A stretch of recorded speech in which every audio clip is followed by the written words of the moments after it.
నమస్కారం ఘంటారావానికి స్వాగతం. ముందుగా ప్రధాన అంశాలు. మిథున్ రెడ్డిని కాసేపట్లో జడ్జి ముందు హాజరుపరచనున్న సిట్, కస్టడీకి ఇవ్వాలని కోరనున్న అధికారులు.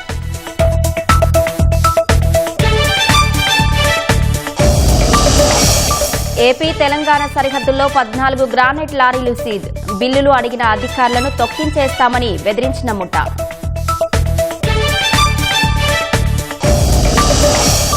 శ్రీశైలం ప్రాజెక్టుకు కొనసాగుతున్న వరద, జూరాల సుంకేస్ల నుంచి 1,56,000 క్యూసెక్ల నీరు.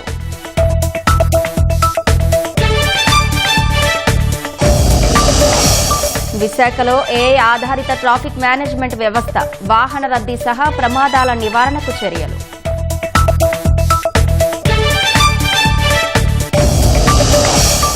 వైభవంగా లాల్ దర్వాజా సింహవాహిని మహంకాళి బోనాలు, అమ్మవారి దర్శనానికి పోటెత్తిన భక్తులు.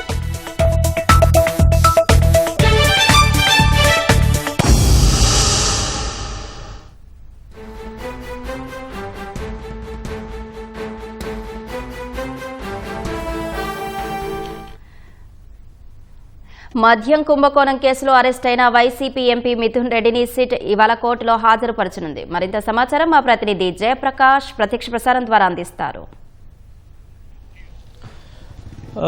అశ్విని, ఈరోజు మిథున్ రెడ్డిని మరికొద్దిసేపట్లో ఇక్కడ నుంచి విజయవాడ సిట్ కార్యాలయం నుంచి విజయవాడ ప్రభుత్వ ఆసుపత్రికి తరలించనున్నారు వైద్య పరీక్షల కోసం. వైద్య పరీక్షల అనంతరం విజయవాడ ఏసీబీ కోర్టులో ఆయన్ని హాజరుపరుస్తారు. నిన్న మధ్యాహ్నం 12:30 గంటల ప్రాంతంలో ఇక్కడ విజయవాడ సిట్ కార్యాలయానికి విచారణకు వచ్చారు. రాత్రి 8 గంటల వరకు ఆయన్ని విచారించిన అనంతరం అరెస్ట్ చేశామని ఆయనకి నోటీసులు ఇవ్వడంతో పాటుగా బంధువులకు కూడా ఆ సమాచారాన్ని తెలియజేశారు. కొద్దిసేపటి క్రితమే న్యాయవాదులు కూడా లోనికి వెళ్ళిన పరిస్థితి అయితే ఉంది.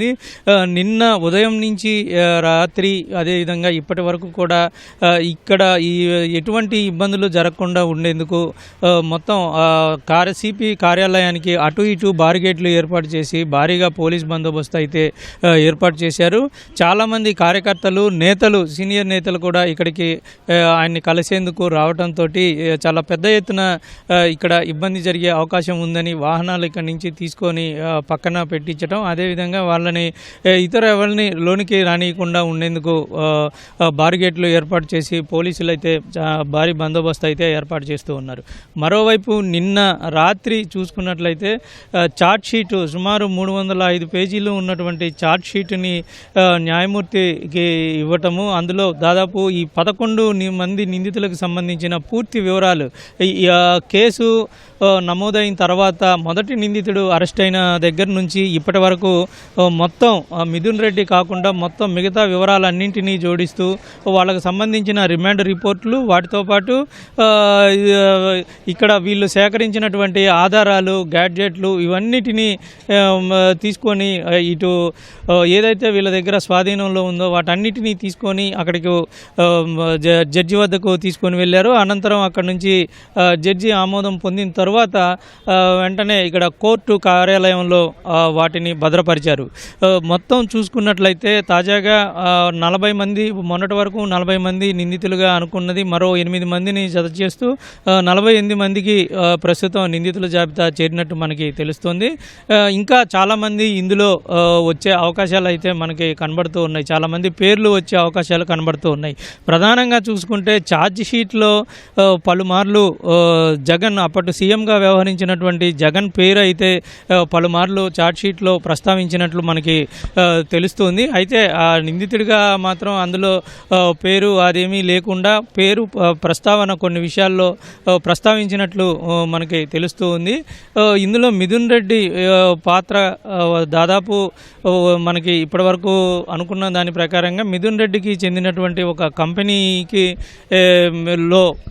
సుమారు 5 కోట్ల రూపాయలు నగదు, మద్యం ముడుపులకు సంబంధించిన నగదు అందులో వేయటం జరిగిందని సిట్ అధికారులు గుర్తించారు. అయితే సిట్ దర్యాప్తు కొనసాగుతున్న నేపథ్యంలోనే వాళ్ళకి న్యాయపరంగా తర్వాత ఎటువంటి ఇబ్బందులు లేకుండా వెంటనే మళ్ళీ ఎక్కడ ఏ కంపెనీ అయితే నగదు జమ చేసిందో మళ్ళీ అదే కంపెనీకి 5 కోట్ల రూపాయలని తిప్పి పంపారు.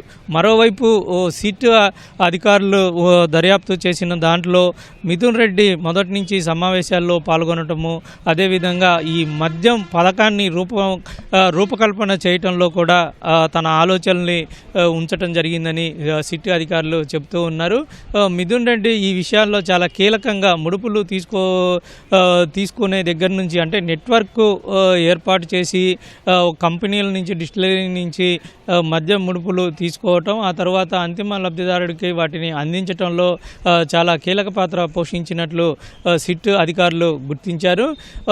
అదే ప్రశ్నల్ని, అంటే ఎవరి ఆదేశాల మేరకు మీరు పనిచేశారు అని అడగటంతో పాటుగా ఏ విధంగా మీరు ఎన్ని డొల్ల కంపెనీల ద్వారా ఎన్ని రంగాల్లో పెట్టుబడులు పెట్టారు ఈ మద్యం ముడుపులకు సంబంధించి, అదేవిధంగా వాటిని ఏ విధంగా మరల్చి అంతిమ లబ్ధిదారుడికి ఇచ్చారు అనే విషయాల్ని ప్రస్తావించారు. అయితే చాలా వరకు ఈ నిన్న జరిగినటువంటి విచారణలో చాలా వరకు సమాధానాలు దాటవేసే ప్రయత్నం చేయటంతో సిట్ అధికారులకు సుమారు 7 గంటలకు పైగా విచారించినప్పటికీ వాటికి సంబంధించిన సమాచారం చెప్పకపోవడంతో సిట్ అధికారులు అరెస్ట్ చేస్తున్నామని ప్రకటించారు. గతంలో కూడా ఒకసారి ఆయన పైన కేవలం అప్పుడు ఆరోపణలు మాత్రమే ఉన్న సందర్భంలో ఒకసారి సిట్ విచారణకు వచ్చి హాజరయ్యారు. అప్పుడు కూడా పూర్తి స్థాయిలో సహకరించిన పరిస్థితి అయితే ఉంది. మొత్తం మీద నిన్న రాత్రి 8 గంటల తరువాత ఆయన్ని అరెస్ట్ చేసినట్లు సిట్ అధికారులు ప్రకటించారు. ఆ తర్వాత రాత్రంతా ఇక్కడే ఉన్నారు. మరికొద్ది సేపట్లోనే, అంటే 11:30 తర్వాత ఇక్కడ నుంచి విజయవాడ ప్రభుత్వ ఆసుపత్రికి తీసుకువెళ్తారు వైద్య పరీక్షల కోసమని చెప్తూ ఉన్నారు. మరోవైపు ఇప్పటికే కార్యకర్తలు, అనుచరులు వీళ్ళంతా నియోజకవర్గం నుంచి కూడా కొంతమంది రావటం, ఇక్కడ ఉన్నటువంటి నేతలు కూడా కొంతమంది ఇప్పుడిప్పుడే వస్తూ ఉన్నారు. వాళ్ళని నియంత్రించేందుకు భారీగా బందోబస్తు అయితే ఏర్పాటు చేస్తున్న పరిస్థితి అయితే ఇక్కడ ఉంది. అశ్విని. కెమెరామెన్ ఎంఎస్ఎన్తో జయప్రకాష్, ఈటీవీ న్యూస్, విజయవాడ. పల్నాడు జిల్లాలో గ్రానైట్ అక్రమ రవాణా ముఠా రెచ్చిపోయింది. పన్నులు చెల్లించకుండా సరుకు రవాణా చేయడంతో పాటు ఏకంగా సేల్స్ ట్యాక్స్ అధికారులను బెదిరించింది. ప్రైవేటు సైన్యాన్ని నియమించుకుని లారీలకు ఎస్కాట్ పంపిస్తూ రాష్ట్ర సరిహద్దును దాటిస్తుండగా వాణిజ్య పన్నుల శాఖ అధికారులు పట్టుకున్నారు. ప్రకాశం జిల్లా చీమకుర్తి నుంచి హైదరాబాద్ వైపు గ్రానైట్తో వెళ్తున్న లారీలను పల్నాడు జిల్లా తంగెడ గ్రామం వద్ద వాణిజ్య పన్నుల శాఖ ప్రత్యేక అధికారులు నిలిపివేశారు. గ్రానైట్ తరలిస్తున్న లారీలకు ఎలాంటి బిల్లులు లేనట్లు గుర్తించారు. దీంతో లారీలను అనుసరిస్తూ వచ్చిన ప్రైవేటు వ్యక్తులు అధికారులతో వాగ్వాదానికి దిగారు. లారీలను అడ్డుకుంటే వాటితోనే తొక్కించేస్తామంటూ బెదిరించారు. అధికారులతో వాగ్వాదం జరుగుతుండగానే 3 లారీలు సరిహద్దు దాటి తెలంగాణలోకి వెళ్లిపోయాయి. వెంటనే వాణిజ్య పన్నుల శాఖ అధికారులు జాయింట్ కమిషనర్ గీతా మాధురికి ఫోన్ ద్వారా సమాచారం ఇచ్చారు. ఆమె పల్నాడు జిల్లా ఎస్పీకి విషయం తెలిపి బందోబస్తు కోరారు. దీంతో దాచేపల్లి పోలీసులు రంగప్రవేశం చేశారు. బిల్లులు లేకుండా గ్రానైట్ తరలిస్తున్న 14 లారీలను స్వాధీనం చేసుకున్నారు. వాటిని నడికుడి మార్కెట్ యార్డుకు తరలించారు. దీనిపై వాణిజ్య పన్నుల శాఖ అధికారులను వివరణ కోరగా గ్రానైట్ రవాణాకు బిల్లులు, ఇతర అనుమతులపై విచారణ చేస్తున్నామన్నారు. ప్రైవేటు సైన్యం అధికారులను బెదిరించిన విషయంపై ఇంకా లిఖితపూర్వకంగా ఫిర్యాదు చేయలేదు. దీనిపై విచారించి చర్యలు తీసుకుంటామని పోలీసులు తెలిపారు. శ్రీశైలం జలాశయానికి వరద ప్రవాహం స్థిరంగా కొనసాగుతోంది. జూరాల, సుంకేశ్ల ప్రాజెక్టుల నుంచి ప్రాజెక్టులోకి 1,56,516 క్యూసెక్లు చేరుతోంది. శ్రీశైలం నుంచి అవుట్ఫ్లో 87,525 క్యూసెక్లు, పోతిరెడ్డిపాడు హెడ్ రెగ్యులేటరీ నుంచి 20,000 క్యూసెక్లు, ఎడమగట్టు విద్యుత్ కేంద్రం నుంచి 35,315 క్యూసెక్లు, కుడిగట్టు విద్యుత్ కేంద్రం నుంచి 32,210 క్యూసెక్లు విడుదల చేస్తున్నారు. శ్రీశైలం పూర్తి స్థాయి నీటి మట్టం 885 అడుగులు కాగా ప్రస్తుతం 882.50 అడుగులకు నీరు చేరింది. ప్రాజెక్టు పూర్తి స్థాయి నీటి నిల్వ సామర్థ్యం 215.80 టీఎంసీలు కాగా ప్రస్తుతం 201.58 టీఎంసీలుగా కొనసాగుతోంది. నైరుతి రుతుపవనాలు మళ్లీ చురుగ్గా మారుతున్నాయి. బంగాళాఖాతంలో ఈ నెల 24 నాటికి అల్పపీడనం ఏర్పడనుంది. దీని ప్రభావంతో రాబోయే 5 రోజుల్లో రాష్ట్రంలోని పలు ప్రాంతాల్లో భారీ వర్షాలకు అవకాశం ఉందని అమరావతి వాతావరణ కేంద్రం తెలిపింది. గంటకు 40 నుంచి 50 కిలోమీటర్ల వేగంతో ఈదురుగాలు వీచే అవకాశం ఉందని పేర్కొంది. ఆదివారం పలు జిల్లాల్లో ఓ మోస్తరు నుంచి భారీ వర్షాలు కురుస్తాయని అంచనా వేసింది. సముద్రం అలజడిగా మారుతుందనే అంచనాల నేపథ్యంలో సోమవారం నుంచి బుధవారం వరకు మత్స్యకారులు వేటకు వెళ్లరాదని అధికారులు హెచ్చరించారు. పిడుగులతో కూడిన వర్షాల నేపథ్యంలో ప్రజలు అప్రమత్తంగా ఉండాలని, జాగ్రత్తలు తీసుకోవాలని విపత్తుల నిర్వహణ సంస్థ సూచించింది. శుక్రవారం ఉదయం నుంచి శనివారం ఉదయం వరకు అత్యధికంగా డాక్టర్ బిఆర్ అంబేద్కర్ కోనసీమ జిల్లా ఆత్రేయపురంలో 95.5 మిల్లీమీటర్ల వర్షం కురిసింది. తుంగభద్ర జలాలు ఆంధ్ర సరిహద్దులోని అనంతపురం జిల్లా బొమ్మనహాల్ను తాకగా వాటికి ప్రభుత్వ విప్ కాలువ శ్రీనివాసులు ప్రత్యేక పూజలు నిర్వహించారు. అనంతరం గంగమ్మకు సారె వదిలారు. ఈ ఏడాది హెచ్ఎల్సీకి 23 టీఎంసీలు నీరు విడుదల చేయనున్నట్లు కాలువ శ్రీనివాసులు తెలిపారు. ఈ ఏడాది ఖరీఫ్ సాగుకు ముందుగానే నీరు విడుదల చేయడంతో రైతులు హర్షం వ్యక్తం చేశారు. హెచ్ఎల్సీ ద్వారా వస్తున్న తుంగభద్ర జలాలను రైతులు ప్రజలు సద్వినియోగం చేసుకోవాలని కాలువ శ్రీనివాసులు తెలిపారు. ఆయకట్టు రైతులు పంటలు బాగా పండించి అధిక దిగుబడులు సాధించి లాభాలు పొందాలని ఆకాంక్షించారు. ఈ కార్యక్రమంలో TB dam board SE Narayana Nayak, ఇతర అధికారులు, రైతులు, రైతు సంఘాల నాయకులు, ప్రజలు పాల్గొన్నారు.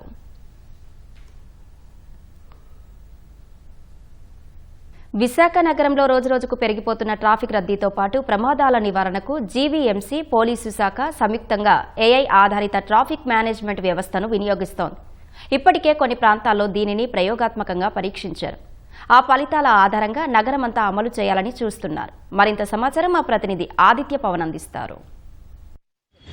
మహావిశాఖ నగరపాలక సంస్థ, విశాఖపట్నం పోలీస్ కమిషనరేట్ సంయుక్తంగా విశాఖలో ట్రాఫిక్ సమస్యలు తీరిపోవడం కోసం ఆర్టిఫిషియల్ ఇంటెలిజెన్స్ ఉపయోగించి రానున్న రోజుల్లో అధునాతన సాంకేతిక పరిజ్ఞానాన్ని వినియోగించి ట్రాఫిక్ పరమైన సమస్యలు లేకుండా చేయడం కోసం కృషి చేస్తున్నారు.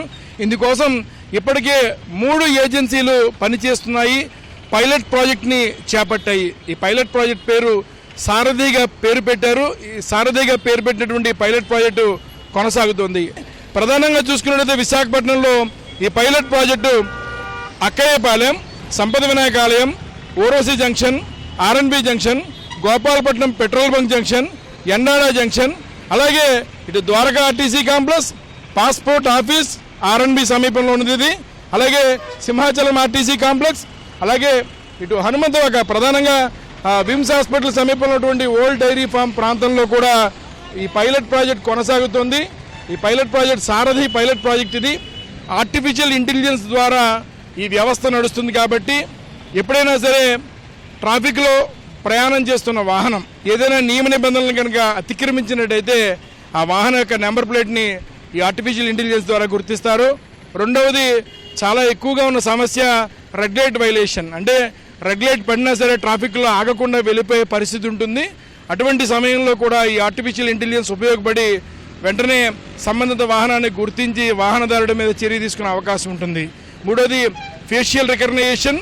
దీనివల్ల నేర చరిత్ర ఉన్న వాళ్ళు ఎవరైనా సరే సంచరిస్తున్నా సరే వారిని గుర్తించడానికి చాలా సులువుగా ఉంటుంది. ప్రధానమైనటువంటి ఈ 3 అంశాలలో కూడా ఈ పైలట్ ప్రాజెక్ట్ సారథి ప్రాజెక్టు కొనసాగుతుంది.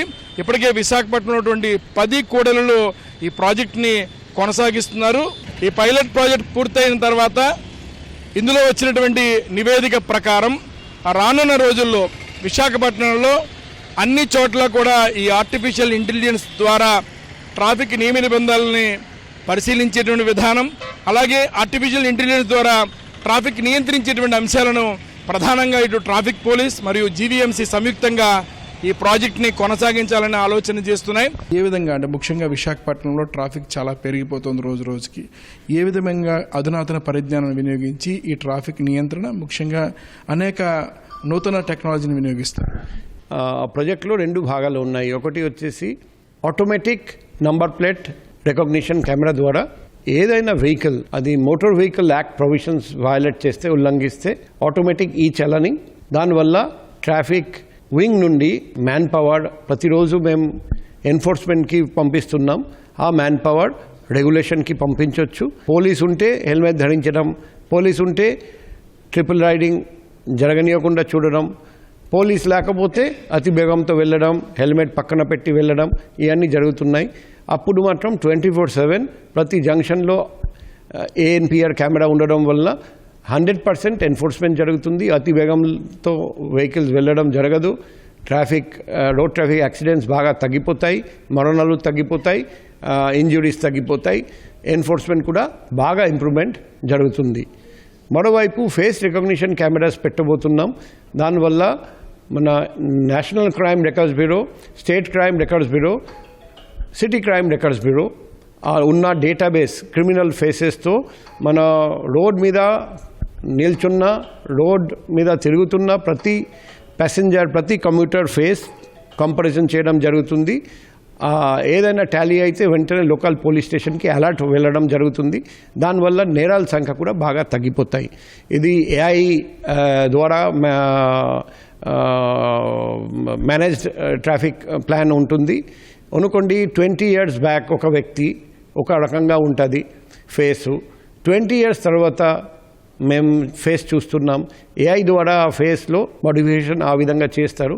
సో దట్ 20 years తర్వాత చూసినా కూడా ఆ వ్యక్తిని మనం గుర్తించగలుగుతాం. ఆ వ్యక్తియా కాదా అది కరెక్ట్గా చెప్పగలుగుతాం. సిమిలర్లీ ఒక వ్యక్తి త్రాగుతూ ఉంటే, ఒక వ్యక్తి మైనర్ అయితే అది కూడా త్రాగి డ్రైవ్ చేసినా మైనర్ అయినా డ్రైవ్ చేసినా అది కూడా నేరం.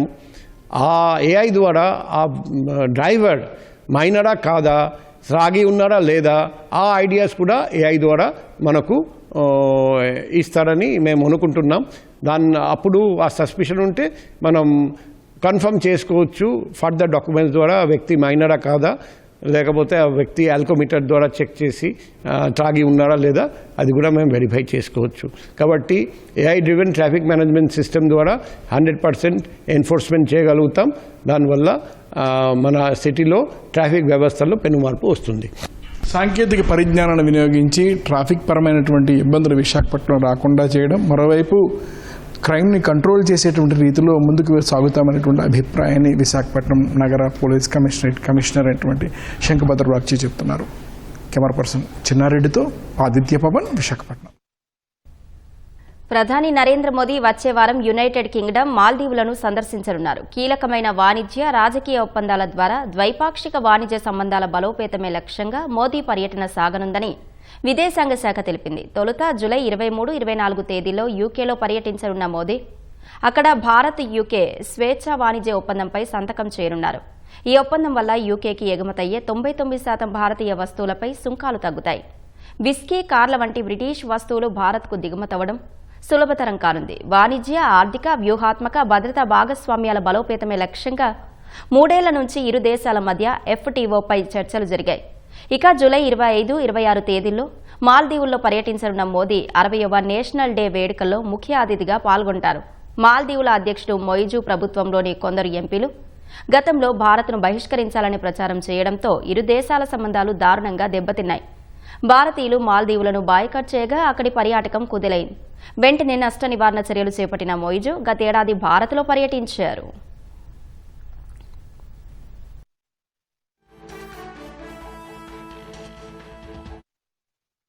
వియత్నాం తీరంలో విషాదం చోటు చేసుకుంది. పర్యాటకులతో వెళ్తున్న ఓ పడవ ప్రతికూల వాతావరణం కారణంగా మునిగిపోయింది. ఈ ఘటనలో 34 మంది ప్రాణాలు కోల్పోగా మరో 8 మంది గల్లంతయ్యారు. 11 మందిని రెస్క్యూ బృందాలు రక్షించాయి. పర్యాటకుల్లో దాదాపు 20 మంది చిన్నారులే ఉన్నట్లు సమాచారం. ప్రముఖ పర్యాటక ప్రాంతమైన హా లాంగ్ బేకు 48 మంది పర్యాటకులు, 5 సిబ్బందితో ఓ పడవ బయలుదేరింది. అదే సమయంలో వాతావరణం ఒక్కసారిగా మారిపోయింది. బలమైన గాలులతో పడవ తలకిందులై ప్రమాదానికి గురయ్యింది. రంగంలోకి దిగిన రెస్క్యూ బృందాలు 4 గంటలు శ్రమించి పలువురిని కాపాడాయి. గల్లంతైన వారి కోసం గాలింపు కొనసాగుతున్నట్లు స్థానిక మీడియా వెల్లడించింది.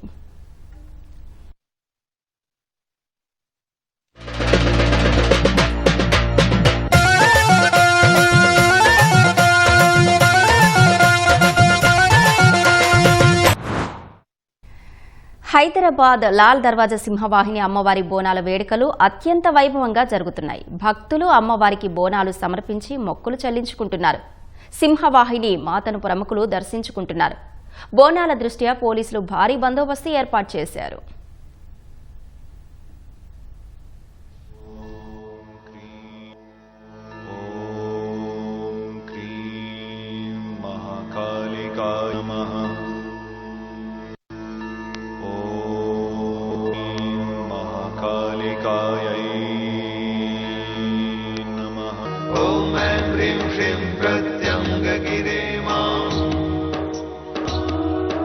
ॐ ऐं ह्रीं श्रीं प्रत्यङ्गगिरे मा